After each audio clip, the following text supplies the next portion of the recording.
Good afternoon, friends. Whenever I give a talk at so many colleges across in India and Mumbai and abroad, there are so many questions which come abroad. And many times, if the specific question which comes when I'm outside India is that, why is the media in India so derogatory? Why is it so leftist? Why is it so liberalist? Why ultimately it actually removes that very tradition of the Vedic culture from the roots of India? Why is media so negative? So I just thought of sharing something with you. Abdul Kalam, the ex-president of India, passed away, and he was in Israel, and he wrote a very beautiful article that in that day where he was there, the Hamas bombed Israel.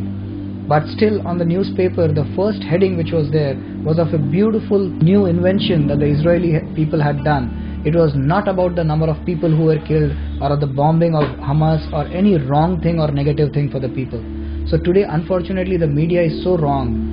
It just depicts the negative and the negative all the time to create a mindset in the mind of Indian to be thinking about his own nation in a very derogatory way. So let's think, why is it happening? And I've got some answers for you. The answers are here. Let us see the ownership of different media agencies in India. Number one, NDTV, a very popular TV news media. It is funded by Gospels of Charity in Spain, supports communism. Recently, it has developed a soft corner for Pakistan because Pakistan president has allowed only this channel to be aired in Pakistan. Indian CEO Pranav Roy is a co-brother of Prakash Karat, General Secretary of the Communist Party of India. His wife and Brinda Karat are sisters. India Today, which used to be the only national weekly which supported BJP, is now bought by NDTV. Since then, the tone has changed drastically and turned into Hindu bashing. CNN IBN, what is it? This is 100% funded by Southern Baptist Church with its branches in all over the world with headquarters in the US. The church annually allocates $800 million for promotion of its channel. Its Indian head is Rajdeep Sardesai and his wife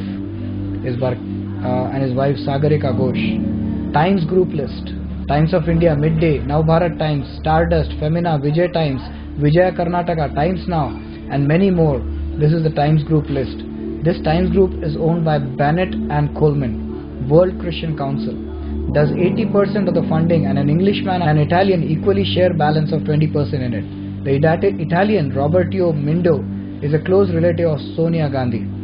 Star TV, it is run by an Australian who is supported by St. Peter's Pontifical Church, Melbourne. Hindustan Times, owned by Birla Group, but hands have changed since Shobana Bhartiya has took over. Presently, it is working in collaboration with Times Group.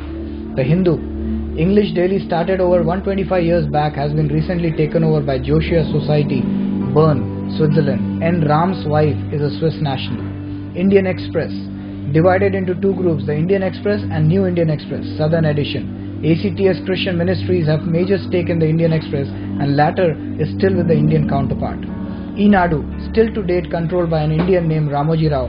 Ramoji Rao is connected with film industry and owns a youth studio in Andhra Pradesh. Andhra Jyoti, the Muslim party of Hyderabad known as MIM, along with a Congress minister, has purchased this Telugu daily very recently. The Statesman, it is controlled by Communist Party of India. Kairali TV, it is controlled by Communist Party of India, Marxist. Mathrubhumi, leaders of Muslim League and Communist leaders have major investment. Asian Age and Deccan Chronicle, it's a Saudi Arabian company which holds stakes, and the chief editor is MJ Akbar. Gujarat riots which took place in 2002 where Hindus were burnt alive, Rajdeep Sardesai and Barkha Dutt, working for NDTV at that time, got around $5 million from Saudi Arabia to cover only Muslim victims, which they did very faithfully. Not a single Hindu family was interviewed or shown on TV whose near and dear ones had been burned alive in Godhra. So, the ownership explains the control of media in India by foreigners. The result is obvious. Ponder over this. Now you know why everyone is against the truth. How very sad. Don't forget to share. Let the truth be known. Thank you very much.